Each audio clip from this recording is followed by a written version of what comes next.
रतलाम पहुंचे कांग्रेस नेता पूर्व मुख्यमंत्री दिग्विजय सिंह ने सर्किट हाउस पर कांग्रेसियों से मुलाकात की। इसके बाद वे जावरा निकल गए, लेकिन रतलाम सर्किट हाउस पर पूर्व सीएम दिग्विजय सिंह ने मीडिया से चर्चा में बड़े आरोप भाजपा पर लगाए। उन्होंने कहा कि सदन में भाजपा हमें बोलने नहीं देती है। अदानी के मामले में देश विश्व में बदनाम हो रहा है, लेकिन इस पर सदन में चर्चा नहीं करने दी जाती। वहीं धक्का मुक्की मामले पर कहा कि भाजपा खुद आपस में धक्का मुक्की कर रही थी, उसी दौरान उनके सांसद गिरे, लेकिन भाजपा कांग्रेस पर आरोप लगा रही है, बल्कि ये सब नौटंकी की पूरी स्क्रिप्ट भाजपा की है। वहीं चाइना लहसुन को लेकर कहा कि चाइना का लहसुन भारत में प्रतिबंधित है, लेकिन बावजूद इसके अफगानिस्तान के रास्ते स्मगलिंग हो रही है। किसान पकड़ रहे हैं, लेकिन कार्रवाई नहीं हो रही है। इसके अलावा मध्य प्रदेश में कारों में पकड़े जा रहे सोने को लेकर भी भाजपा पर गंभीर आरोप लग रहे हैं और कहा कि ईडी और सीआईडी भाजपा के मुख्यमंत्री विधायकों के यहां रेड करे तो सब पता चल जाएगा किसने कितना खाया है। भारतीय जनता पार्टी के 10 साल के कार्यकाल के बारे में जब भी कोई भ्रष्टाचार का प्रकरण सामने आता हो, चाहे राफेल हो, चाहे अडानी जी के कर्जे माफ़ करने वाली बात हो, या अडानी जी के कंपनियों पर अमेरिका में चार्जशीट पेश की गई हो, इसके बारे में जब भी चर्चा कांग्रेस कराना चाहती है, जब जब भ्रष्टाचार का प्रकरण कोई सामने आता है, वो या तो सदन की कार्रवाई से वो लेख निकाल दिया जाता है, या पक्ष जो है वो सदन चलने नहीं देता।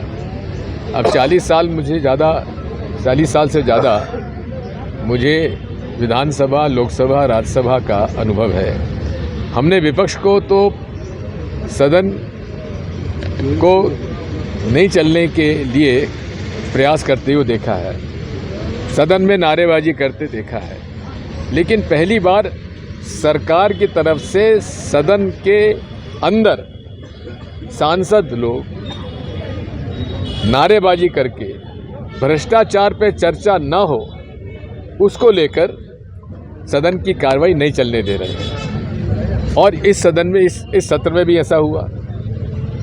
हम चाहते थे कि विदेशों में हम लोगों की छवि बिगड़ रही है, भारत में भ्रष्टाचार के प्रकरणों का पर अमेरिका की जो जांच एजेंसी है, जो अदालत है, वो चार्जशीट पेश हो रही है वहाँ अडानी जी की कंपनी के खिलाफ। उन पर पूरा उनको जानकारी इस बात की है, उनको समन भेजा गया है, लेकिन लोकसभा में उस पर चर्चा नहीं होगी, राज्यसभा में चर्चा नहीं होगी। अरे भाई, इतना बड़ा भ्रष्टाचार का प्रकरण है जहां विदेशों में उनकी छवि बिगड़ी है, सरकार की छवि बिगड़ी है, भारत की छवि बिगड़ी है, भारत के अंतर्राष्ट्रीय क्षेत्र में छवि हमारी बिगड़ी है, उस पर हम चर्चा क्यों ना करें? क्यों ना भ्रष्टाचार को सामने लाने का हमारा प्रयास को आप क्यों रोकते हो? ये लोग ये कहते थे मोदी जी न खाऊंगा न खाने दूंगा।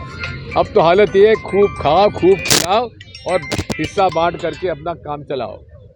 ये पूरी तरीके से ये हम लोगों ने ये प्रयास किया, चर्चा हो नहीं होने दी।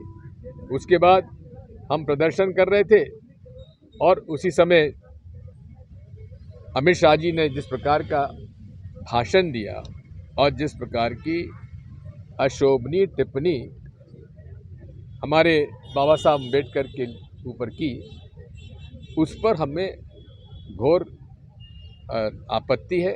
हम निंदा करते हैं उनकी और उनसे अपेक्षा करते हैं वो माफ़ी मांगे, और माफ़ी अगर नहीं मांगते हैं तो प्रधानमंत्री जी, अगर बाबा साहब अम्बेडकर जी के प्रति आपकी कोई भी सहानुभूति है तो उन्हें तत्काल मंत्री पद से बर्खास्त करें। चाइना की लहसुन अभी आ रही, 2 ट्रक पकड़ा है, लेकिन बिना कार्रवाई के छोड़ दिए, क्या लगता है? बात वही है कि यहाँ के किसानों के साथ किस कदर कुठाराघात हो रहा है कि यहाँ के लोग किस लहसुन पैदा करते हैं, देश में दूसरे नंबर पर हम हैं लहसुन उत्पादन में, और हज़ारों किसान लहसुन पैदा करते हैं।